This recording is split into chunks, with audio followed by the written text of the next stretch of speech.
What's going on, guys? Thanks for watching another Addict review. Today we are reviewing Final Fantasy 15 from the company that has made pretty much all your memories on PS1 and PS2 if you're a JRPG fan. And this is their new entry, Final Fantasy 15. This game took them about 10 years to make, so let's get into this. So the story of this game starts out in the world of Eos, and as you take control of the son of Regis, I'm horrible at pronouncing this stuff. You have to give me a little break. The King of Lucian. As you can see, the world in this game is massive, and the people in it are just as good. Square really gave us something this time going around.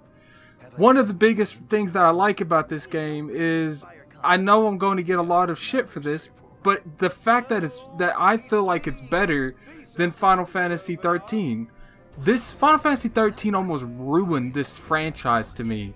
And, you know, I was really destroyed with 13 because I've been playing this game for years, and the fact that 13 came out, I was extremely let down with it. There's so many aspects of 13 that I was really hurtful with it. You know, I felt like, you know, one of the biggest games that got me into gaming is on the downcline, and I didn't personally feel like it was going to get up. It was going to go anywhere. I thought 15 was going to be just like 13. Soundtrack is my next perk to this. Is the next good quality to Final Fantasy 15. This game's soundtrack is amazing. Not only is the soundtrack that the game has is amazing, but they have these features where you can have the soundtracks from the other games. You know, you could ride around Eos in your car on the radio, but obviously you have to buy it with, you know, in-game currency. But you could ride around in Eos with your car on the radio listening to other Final Fantasy soundtracks, which I don't think a lot of games have done that.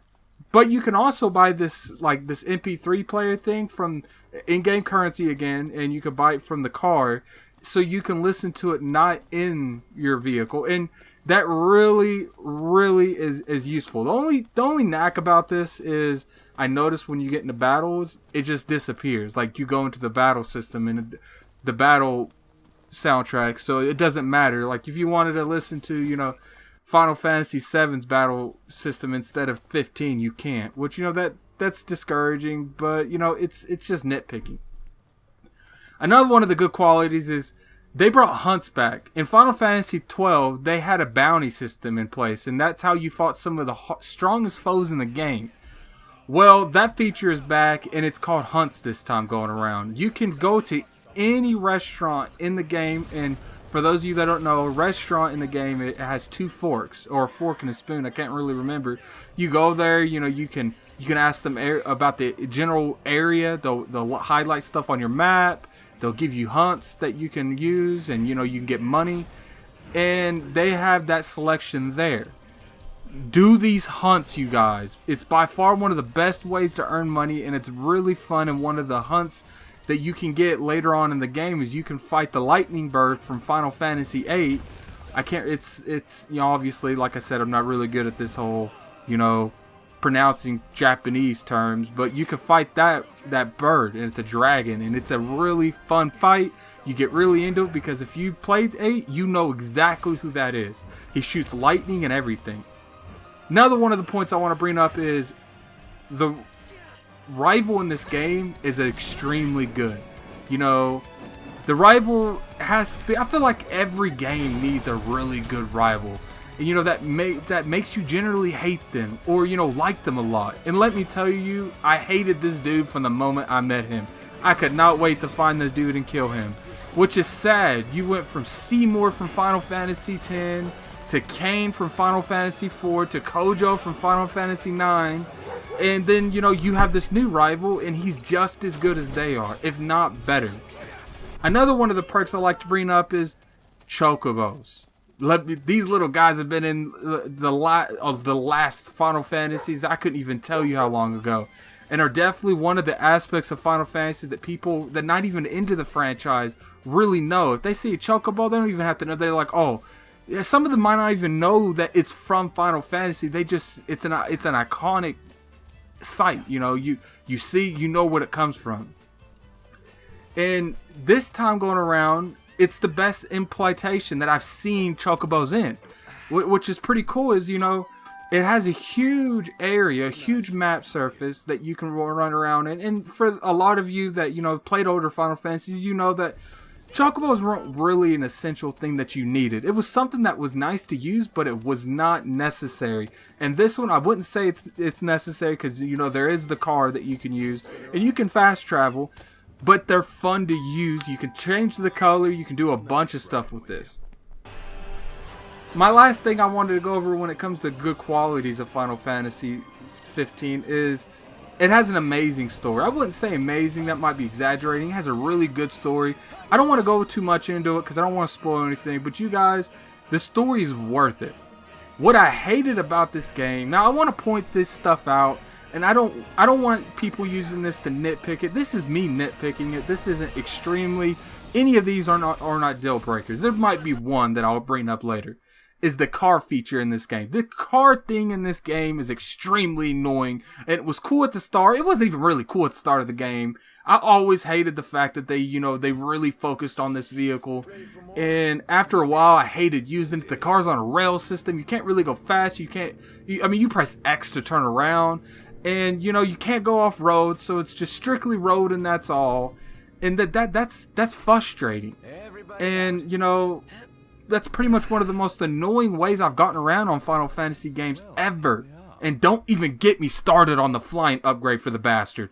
After you beat the game, I'd rather walk everywhere before I fly one damn time. And what's funny is there's certain areas that you have to use the flying car to get to, and you could only land these bastards on roads, and they give you such a short runway, and if you barely tap in anything, it's game over. It's not just go back to where your last checkpoint, it's game over. So if you were doing a bunch of shit before then and you don't have autosave on, which I don't know if that's even a feature to take that off, I'm assuming it is, and you hit a mountain on accident, or, you know, the pop-up the line of sight comes up, because, you know, I am playing it on a console, and sometimes that would happen. You'd be driving, you'd be flying, and you straight into a mountain that wasn't there.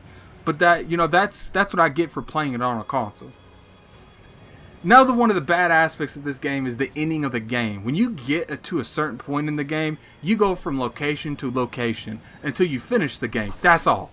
They don't even really warn you that, you know, they gave you your occasional that they've done in the past, say you can't go any further than this, but a lot of that time it just indicates that you're going further into the game, but it's not going to be the end of the game. But on this, once you hit a certain point, you go from one to another, and then the game's over. There's this one point at the very end of the game where you're away from your friends, and, you know, they are fixing this, but it was so bad they had to go back and fix it. It was the worst 2 hours of the game. You know, it was just strictly going from one area to another. You didn't really have any fights. You only could really use, you know, Noctis's ring, and that's all. And I just don't understand why they took that aspect of it. You know, maybe they were trying to rush the ending.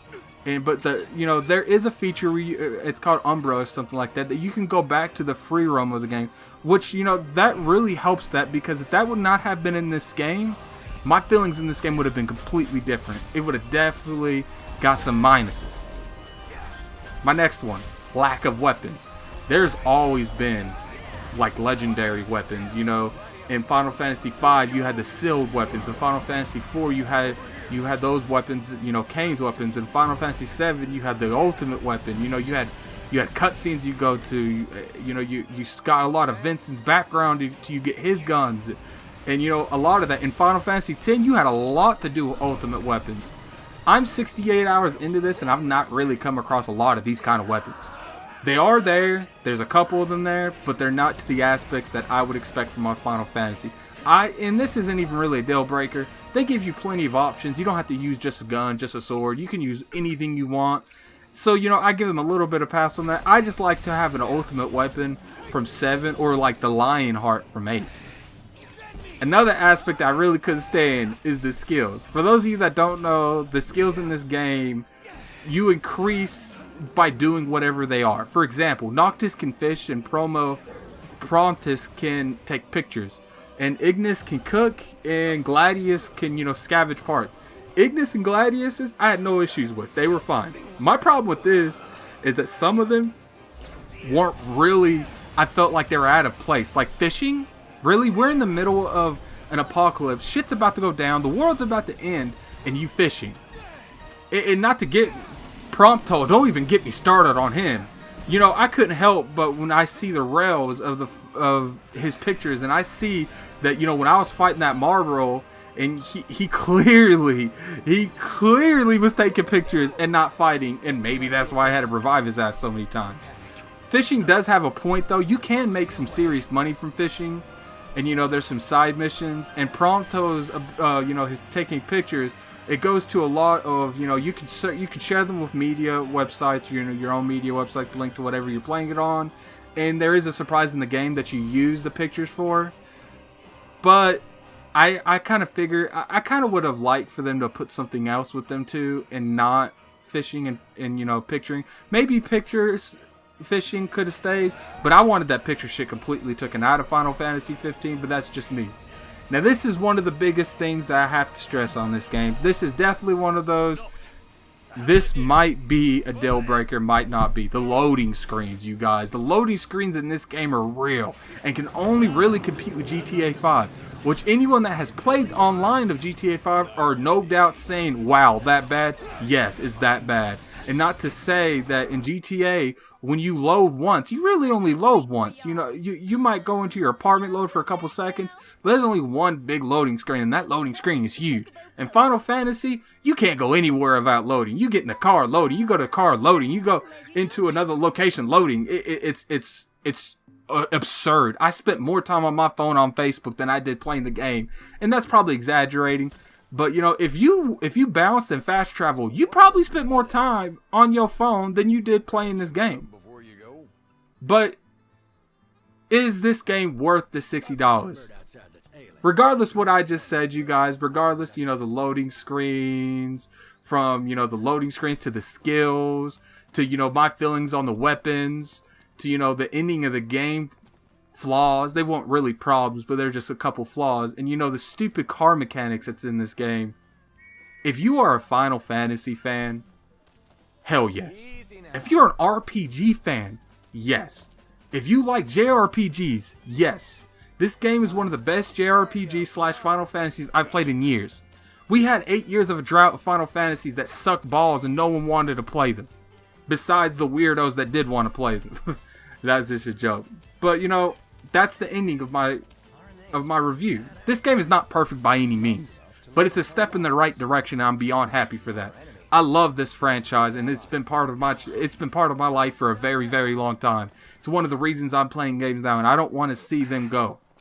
And after this, it had every intent that I thought this game was going to be garbage. I thought this game was going to be just like 13, focus on making it look pretty, and then the gameplay mechanics ain't there, the features of this game ain't there, nothing in this game felt like Final Fantasy, but this one they proved me wrong. This is nothing like Final Fantasy 13. They have the core aspects of Final Fantasy in here. They had some flaws, but that's besides the point. This game is a step in the right direction, and that's where we need to go for Final Fantasy. So I have to give this game a 9 out of 10. Thank you guys for watching another Addict Reviews. Like this video, share it if you don't mind. I like this content to get to as many people as possible. You guys have a nice day. Peace.